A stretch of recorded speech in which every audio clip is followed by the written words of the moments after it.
So we're now venturing down one of the steepest unpaved roads in North America. It has a downgrade of 32%, or an 18-degree angle. Now don't worry guys, I hear you thought, don't worry. This bus can handle up to 36%, so we should be good. Also, as we started our descent, I engaged our transmission lockup, forcing the engine and transmission to turn at the same time, which will prevent the bus from rolling away and also minimizes the use of service brakes. Now, to be honest with you at this stage, I am actually not using the brakes at all. I'm actually using a bit of throttle. And I can easily do that with no hand, no eyes. I can turn around, look at you.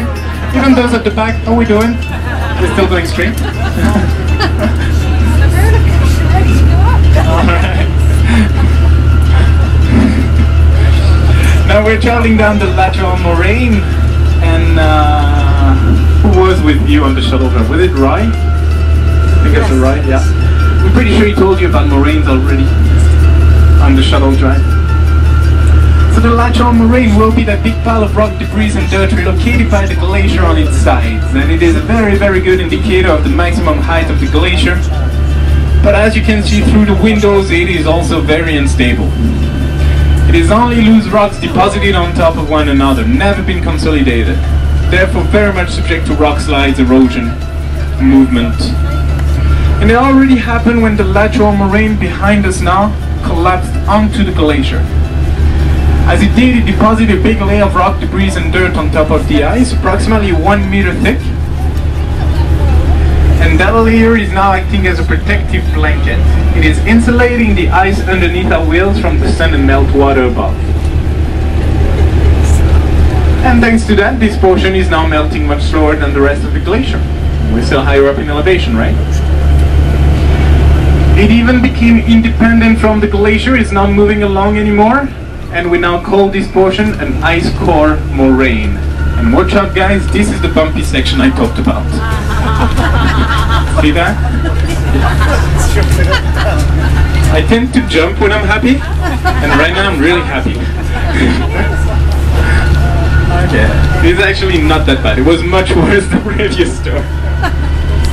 Now we absolutely do not want to carry out such a phenomenon farther out on the ice, so before we can drive on the glacier, we do have to make sure our tires are clean from debris and dirt. So we drive through our tire wash. Yeah, that's good.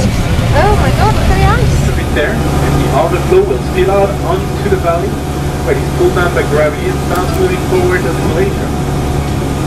You can imagine that like your cup of coffee this morning when you poured yourself in the cup.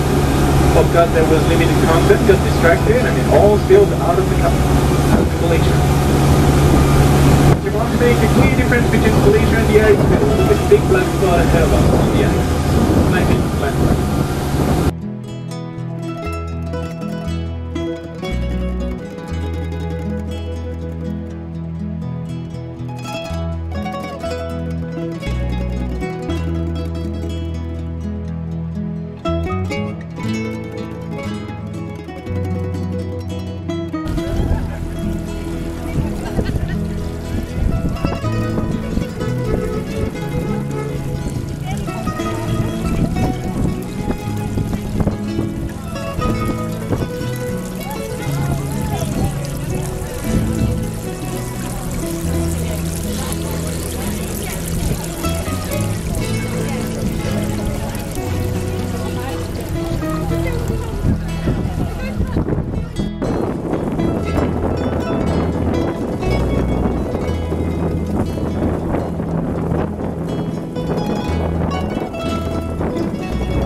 Okay, we're gonna try it. We'll try it. We'll see what happens.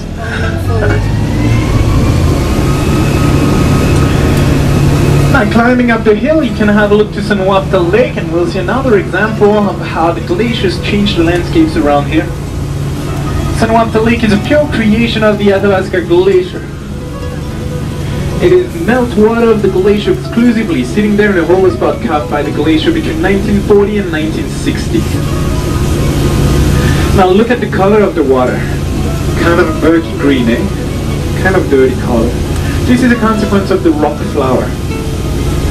Now you may want to question that, because just a minute ago I told you that rock flour would give a nice blue or green color like Lake Louise, and this